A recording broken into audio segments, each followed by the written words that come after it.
সিলেটে ভয়াবহ নৃশংসতার শিকার কলেজ ছাত্রী খাদিজার শারীরিক অবস্থার আরও অবনতি হয়েছে। উন্নত চিকিৎসার জন্য গতকাল রাতেই তাকে আনা হয়েছে ঢাকায়। পুলিশ বলছে, প্রেমের প্রস্তাব প্রত্যাখ্যান করায় সিলেট সরকারি মহিলা কলেজের ওই শিক্ষার্থীকে মারাত্মকভাবে কুপিয়েছে শাহজালাল বিশ্ববিদ্যালয়ের শিক্ষার্থী ছাত্রলীগ নেতা বদরুল। ভয়াবহ ওই হামলার ভিডিও ফুটেজ ছড়িয়ে পড়েছে ফেসবুকে।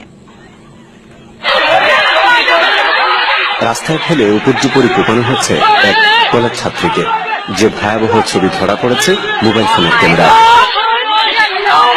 সোমবার বিকেল 5:30টার দিকে সিলেট এমসি কলেজ ক্যাম্পাসের পুকুর পাড়ে এইভাবে কোপানো হয় সিলেট সরকারি মহিলা কলেজের শিক্ষার্থী খাদিজাকে।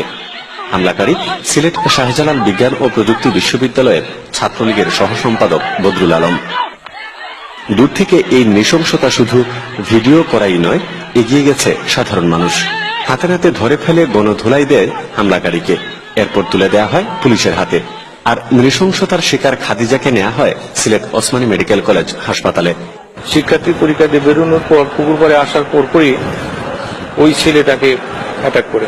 আমি কেমিস্ট্রি ডিপার্টমেন্টের এদিকে ছিলাম, অনেকটা দূরে, তখন হইচই শুনতেছি, তখন ওইদিকে আগে আসছি। আমরা এখানে আসলাম, এসে দেখলাম যে একটা মেয়েকে কুপাইতেছে একা, এবং সে ডিগ্রি সেকেন্ড ইয়ারের পরীক্ষার্থী ছিল এমসি কলেজে। তবে অবস্থার অবনতি হলে উন্নত চিকিৎসার জন্য সোমবার রাতেই খাদিজাকে পাঠানো হয় ঢাকার স্কয়ার হাসপাতালে। রিপোর্টে দেখা গেছে যে বেশ কিছু জায়গায় বিভিন্ন ধরনের হেমোরেজ, যেটাকে বলা হয় যে হেমোরেজিক কন্ডিশন আছে, এবং কিছু জায়গা আছে অত্যন্ত নাজুক জায়গা, বিশেষ করে বেজাল গ্যাংলিয়ার মতো কিছু জায়গা আছে যে জায়গায় খুব কঠিনভাবে রক্তক্ষরণ হয়েছে। আর আমাদের এখানে প্রাইমারিলি আমরা যতটুকু করা সম্ভব আমরা সবকিছু করে দিছি, আর তার হায়ার সেন্টারে রেফার করা দরকার, এই কারণে আমরা পাঠিয়ে দিচ্ছি। পুলিশ বলছে, প্রাথমিকভাবে তারা জানতে পেরেছেন প্রেমের প্রস্তাব প্রত্যাখ্যান করার জেরে খাদিজার উপর এমন নিষ্ঠুরতা। তাদের সাথে নাকি প্রেমের একটা সম্পর্ক ছিল, ছেলেটা শাহজালাল ইউনিভার্সিটিতে পড়ে, 3 বছরের সম্পর্ক।